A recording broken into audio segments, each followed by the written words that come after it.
குழந்தையுடன் ஓட்டம் பிடித்த அந்த மர்ம நபர் விரட்டி பிடித்த எம்ஜிஆர் நெகிழ வைக்கும் உண்மை சம்பவம்.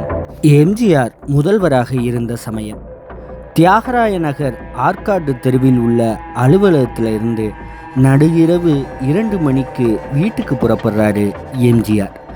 பனிக்காலம் என்பதால் ரோடு வெறிச்சோடி இருந்துச்சு.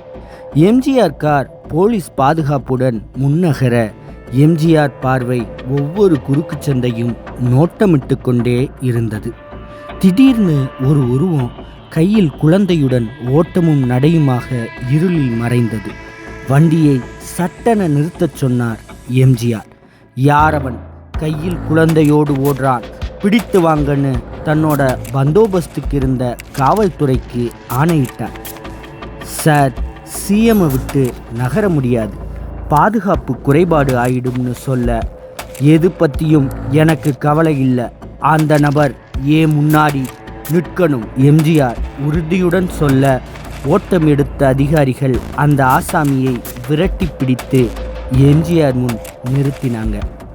ஏன் ஓடுற, யார் நீ, இது யார் குழந்தை என எம்ஜிஆர் கேட்க, என் குழந்தை தாங்க, திடீர்னு காய்ச்சல் வந்து தூக்கி தூக்கி போடுது, கண்ணீரோடு சொன்னார் அந்த நபர். அந்த குழந்தையை தொட்டு பார்த்தார் எம்ஜிஆர். அந்த நபர் சொல்வது உண்மைதான், காய்ச்சல் அதிகமாகவே இருந்தது. உடனே தன் சிறப்பு மருத்துவரிடம் வண்டியை விடச் சொன்னார் எம்ஜிஆர். குழந்தையை அட்மிட் செய்யப்பட்டு நல்ல முறையில் சிகிச்சை வழங்கப்பட்டது.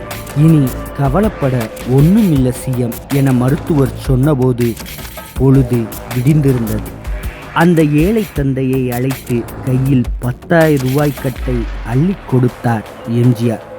பார்த்துக்கோங்க என சொல்லி எம்ஜிஆர் புறப்பட்டார். எம்ஜிஆரின் இந்த செயல் அந்த ஏழை தந்தையை நெகிழச் செய்தது.